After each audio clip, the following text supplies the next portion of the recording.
Welcome to Goalie's PIP Academy. Alrighty, all you future Einsteins out there, we're embarking on a zany journey back to the roots. Yep, we're talking way, way back.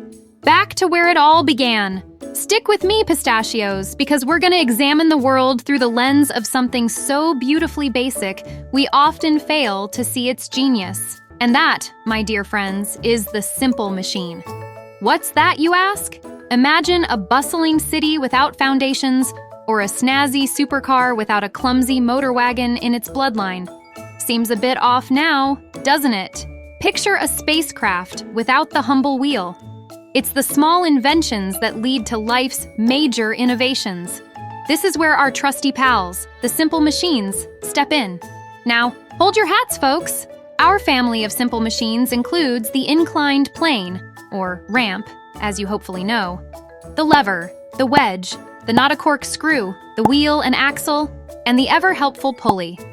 Imagine them like superheroes of physics, always ready to lend a hand.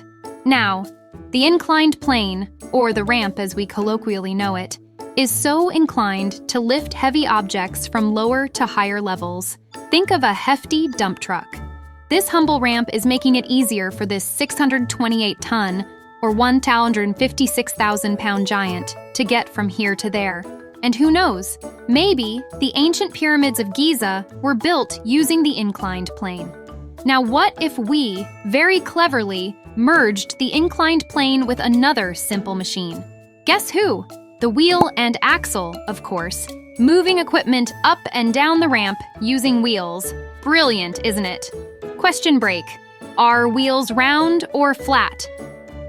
I hope you said round. An exciting example would be Mr. Pottery Man using a wheel and axle to make a cereal bowl. From planes, trains, automobiles, to bicycles and even trucks, almost everything moves because of the wheel. And yes, including unicycles.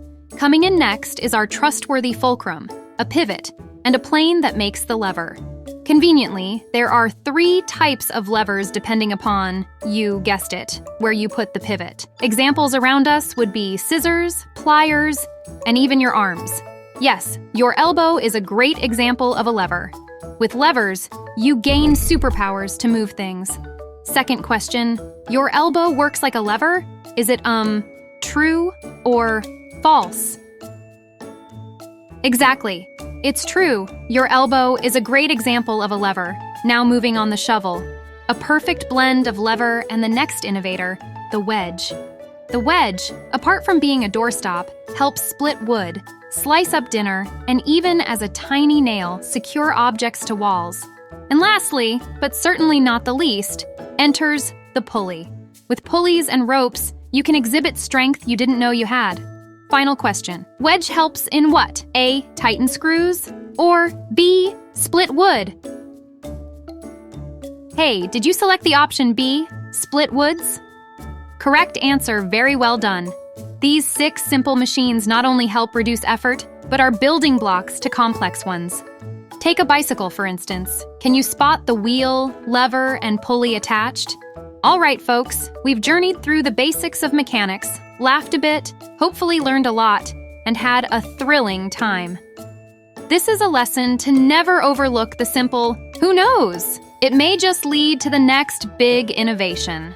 After all, every intricate machine, just as every complicated problem, start from a series of simple steps.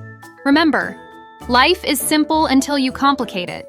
And as simple as pizza is always a great idea. This is another video brought to you by Goalie, the best kids tablet.